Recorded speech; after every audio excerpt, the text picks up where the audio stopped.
All right, welcome everyone. Today we are diving deep into something really incredible, a kind of cosmic blueprint. It's a framework for understanding, well, everything. Reality, consciousness, our very purpose here. It's a huge topic, so let's just jump right in. So here's our roadmap. We're going to start with the absolute basics, the soul's blueprint itself. Then we'll look at how this plays out in two parallel worlds that create one single cosmic test. After that, we'll get into this amazing idea called spiritual photosynthesis, how we actually grow.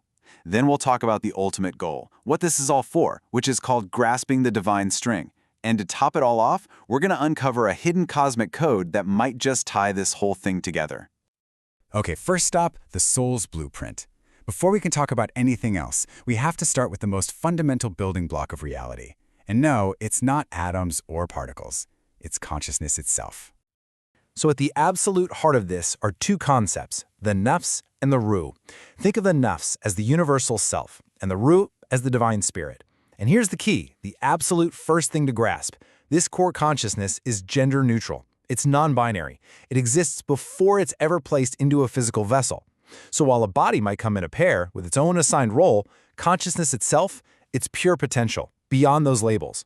The whole journey starts here with this pure, untethered awareness.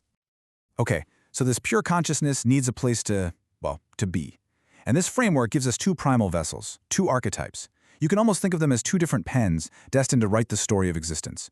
On one side, you've got the vessel of clay, called the robe of mercy. It represents Bani Adam, the children of Adam, and its potential is for submission and humility.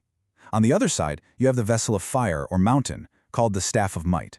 This one represents the line of Jabal, and its potential is for pride and might. Now, it's super important to see this not as good versus evil, not at all. These are just the two fundamental potentials, the two starting points for consciousness in this reality. So, you've got these two potentials, humility and pride, submission and might. How does it all play out? Well, it unfolds across two parallel timelines. Two different worlds, you could say. But here's the twist. They're not separate. They're deeply intertwined, creating one single grand test for the soul. Let's break down these two paths. We've got what's called the day side. This is the path of the ruh, the spirit. It's all about faith, internal purification, and sacrifice. Think of figures like Musa, Yahya, or Isa. Their journey is an upward ascent. Then you have the night side. This is the path of the nafs, the self. It's about dominion, managing power, and defending boundaries in the world. Here you have figures like Dawood, Suleiman, and Duality. And again, this isn't good versus bad. One isn't better. They're just two different sides of the exact same test.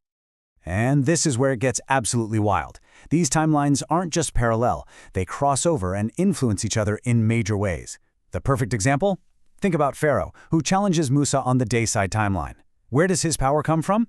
Well, this framework suggests he's drawing it from the rebellious forces of the night side, specifically from the very jinn that King Suleiman once commanded. See how that works?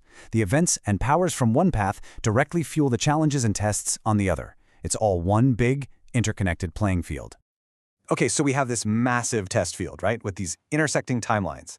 The big question is, how does a soul actually grow? How does it transform? Well, the answer is this really elegant and beautiful concept called spiritual photosynthesis. I love this metaphor. It's so simple and powerful. Just think about it. Your soul, your nafs, is like a divine plant. The struggles you face, the earthly trials, that's not random suffering. That's the water that nourishes it. Then you have divine guidance, like from the Quran. That's the light. It's the energy source. So the soul takes in the water of trials and the light of guidance, and what does it produce? It produces spiritual fruit. In other words, righteous deeds. It completely reframes hardship as an essential ingredient for spiritual growth. You can't have the fruit without both the water and the light. So this whole process of growth, of spiritual photosynthesis, it's all leading somewhere. It has a climax, an ultimate goal.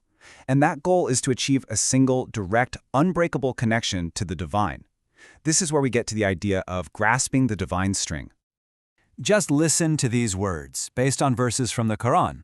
Let him extend a rope to the sky, then cut it off. Then he has grasped the firmest handhold. It sounds like a paradox, right? Extend a rope just to cut it? How does that lead to grasping something stronger? This is the core of what's called the string principle. So let's unpack what's really going on here. It's actually a really clear two-step process. Step one is the severing. You have to actively cut all the false ropes your ego is clinging to.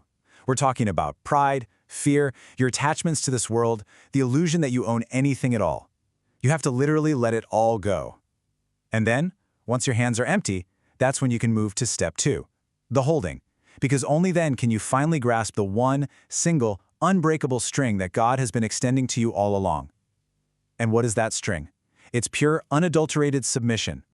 So this really brings it home. It forces us to ask ourselves personally, what ropes am I holding on to? What ropes of pride, fear, or worldly attachment are getting in my way? All right, we're at the final piece of this incredible puzzle, and this one might just blow your mind. What if I told you that this entire system, the soul, the two worlds, the whole test, isn't just a collection of ideas? What if it's all built on a hidden, precise, mathematical architecture? Yeah, it's an incredible thought.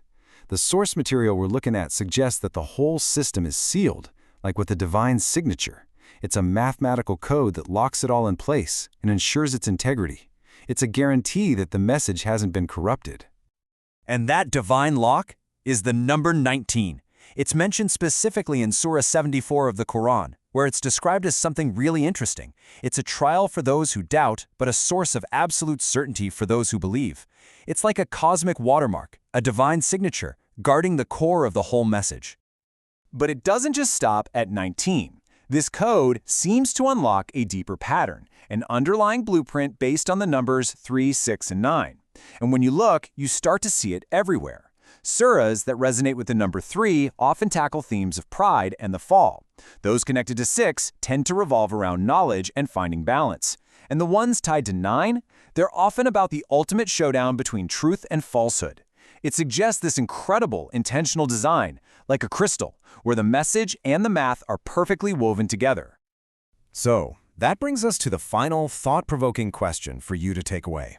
If all of creation really does have a code, a divine architecture, then what is your role in its execution?